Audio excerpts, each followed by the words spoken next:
Prostitution. The girls call it a living. The pimps call it a business. The law calls it a crime.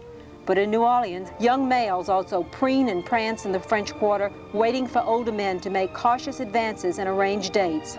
And of course, there are the transvestite prostitutes. They all share one sad task. They must score, by hook or crook.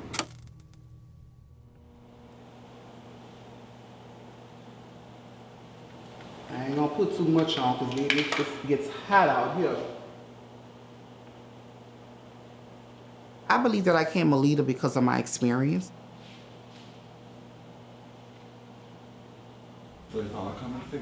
My activism didn't just start from being affiliated with the nonprofit spectrum. I feel like I've been doing these things.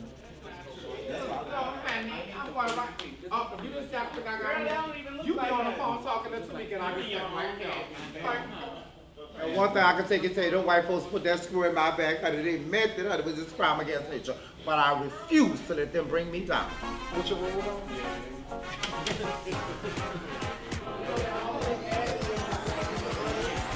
Y'all like the new plan? Y'all like the new plan? I'm here for it, girl. It's the inclusion of people of color, honey. We can't forget our people of color. Black and brown people. Can't stand. We love y'all. Don't try to slide in.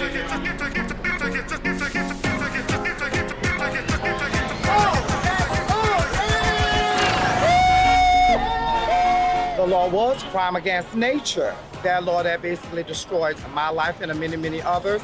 And what we're going to do, we're going to march and we're going to fight to the bitter end.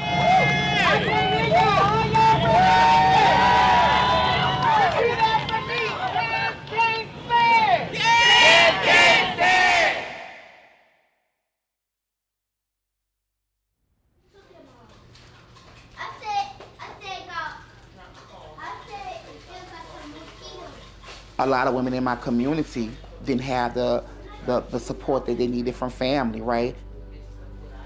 I utilized my own home to be able to give women in my community a place to lay their head, a place to, take a bath, a place to be able to eat.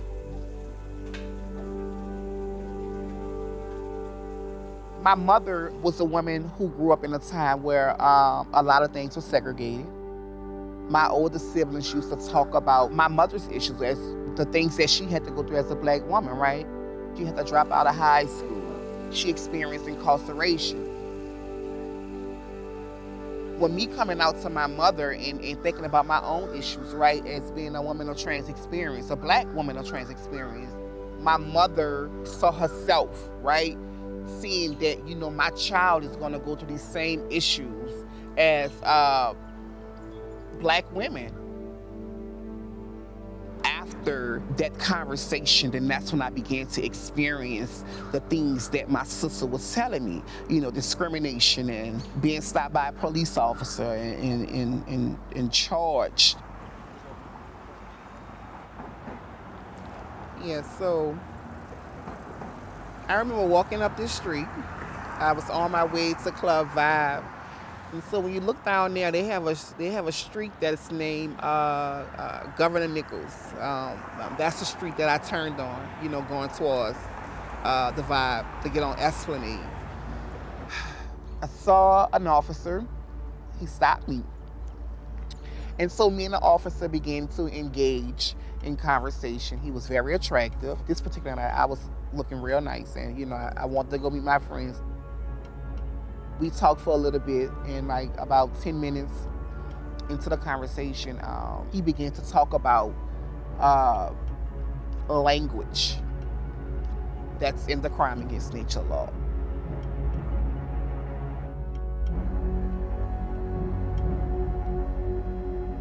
He began to talk about like oral sex and anal sex and all these different things. He went into his wallet, tried to give me his number, but all the while, he was going for his badge, and he told me that I was under arrest.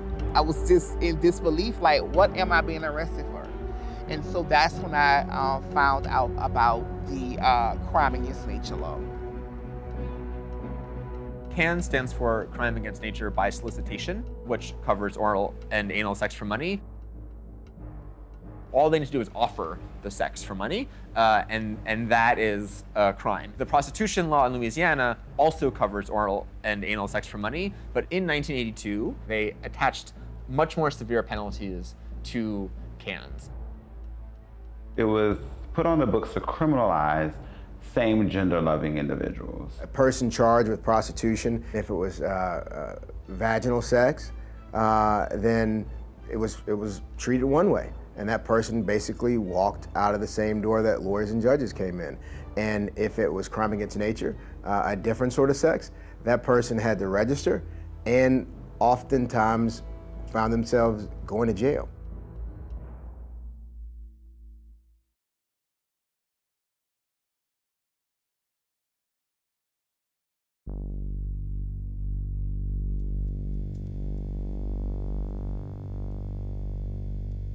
Our game plan calls for long sentences and an aggressive approach to prosecution.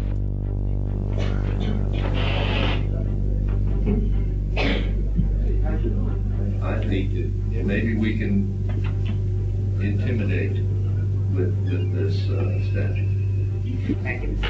I'm glad when you have Over the years, it started to affect many of individuals within our community, specifically trans women, Black trans women who engage in survival sex work. It also affects Black women or anybody really engaged in survival sex work, but these are the demographics that they were really targeting. You can't just carve out certain sex acts and go, wait, if you're doing missionary, that's normal. If you do another thing, it's a felony. But that was kind of the end goal when they changed the law. If you was a woman of trans experience, you could get stopped. You could be charged with it. People knew these things, right? People knew what this law was just for. If you was in the area where LGBTQ people at, if they feel like you was that person, you was gonna get it. How is the life of a prostitute in New Orleans? Is it pretty tough? Very much so. Why? The police, the danger. When they catch you, they catch you. There was homophobia involved in that, transphobia involved in that. There is no other way to explain the creation and application of those laws. It's hard to investigate a rape case.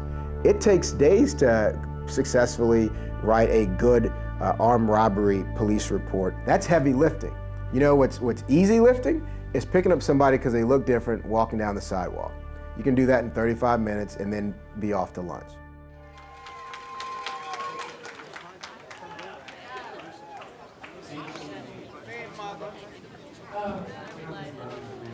I just want to thank all of you for coming out.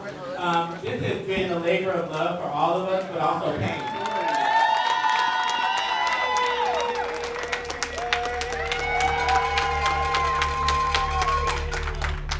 I started my transition at 13 years old.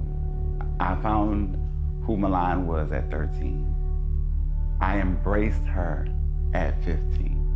I had to literally kick down doors and fight my way through school just to exist as a trans youth. Unfortunately, trans women engage in survival sex work because they are not afforded opportunities.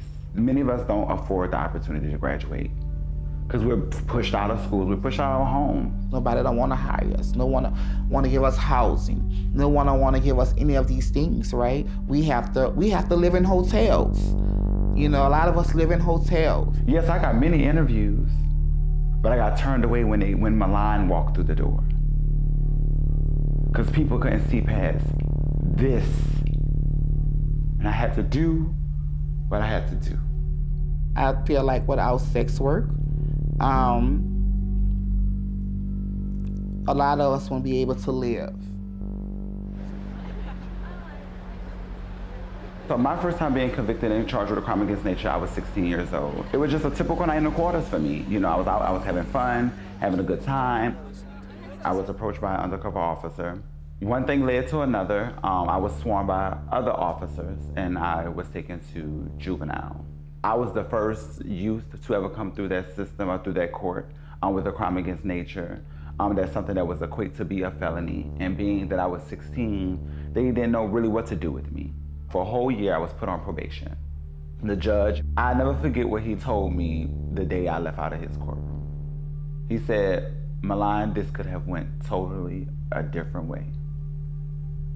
But I didn't want to see a young person like you throw your life away. I was one of the fortunate ones. Let me just say, I said all that to say I was fortunate because I know other women who had to register as sex offenders.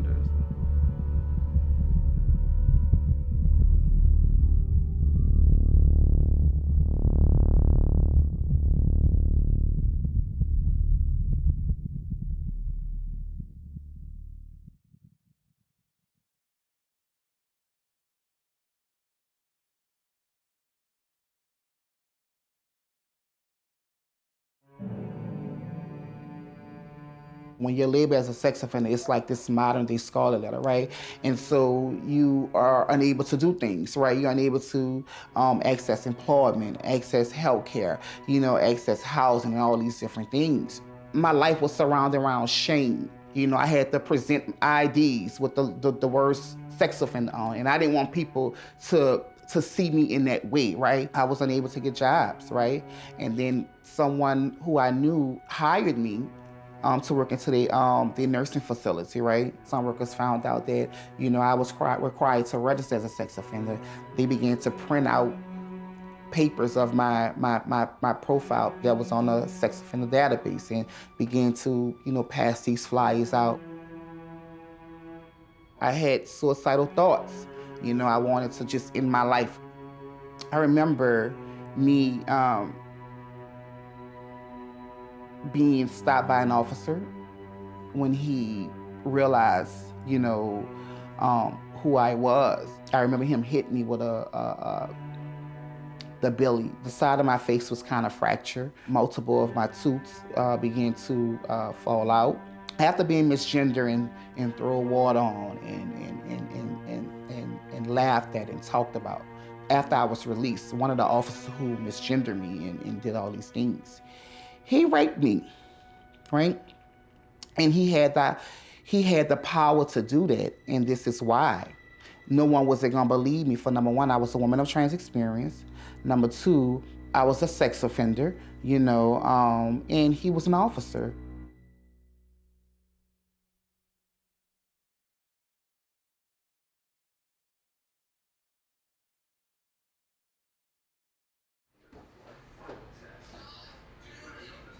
I was on the phone with one of my girlfriends, telling her this law is it's hindering me, right? And then she began trying to connect me with different people. So one of the people she asked me that I know Deion Haywood. At a press conference this morning, a group of lawyers and advocates announced a lawsuit against Bobby Jindal and others on behalf of 9 anonymous plaintiffs. Now the goal is to have them taken off of the sex offender registry for crime against nature convictions. I think this is a groundbreaking moment. I think if we're talking about a new Orleans and a new city and reforming the criminal justice system and making New Orleans a better place for its residents, this is a step in the right direction. That's when I was a part of the No Justice Project. It was anonymous. We went from there in 2012, we won. A settlement with the state of Louisiana removed 700 such individuals from the sex offender registry.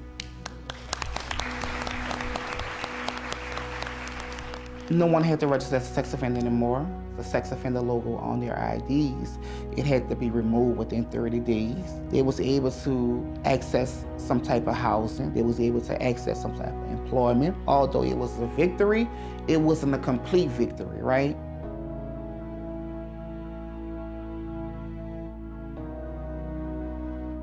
In 2018, I founded Cans Can't Stand.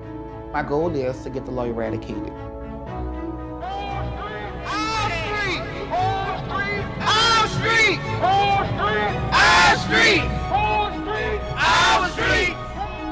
A law in the books is going to always give an officer that discretion, so the law needs to be taken off the books. When this law be removed, right, they're always going to find ways to try to, attack this community. Cans is still on the books, so is prostitution. And, whatever you think of the exchange of sex for money, do we want to be throwing people in prison? Cans and prostitution are 2 of many laws that are still used to make life worse for people whose lives are already really hard. It kind of got swept under the rug and stuff like that, but Wendy, kind of kicked that rug and was like, no, we're not sweeping this under the rug. This is the problem in the community, that we are constantly sweeping things under the rug. We too busy tied into the respectability politics. We worrying about how other people feel and this, that, and the third, when trans women are uncomfortable pretty much 90% of the day. It's okay if you're uncomfortable 5 or 10 fucking minutes, it's okay. The trans community in New Orleans is changing.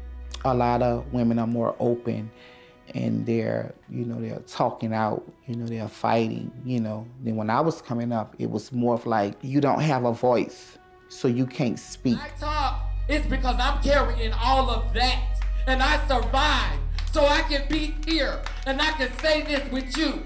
And I tell people all the time, like that, the younger generation, they more of like that adrenaline for us, right?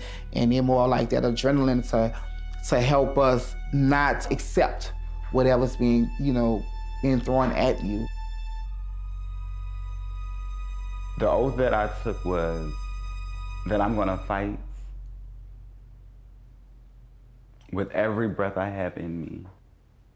And even if it takes for me, and I really mean this when I say, if it meant for me to have to transition out of this reality, just to make sure that my community, my generation behind me, has it just a little bit easier and better, then I'm willing to do whatever it takes. And I know that liberation,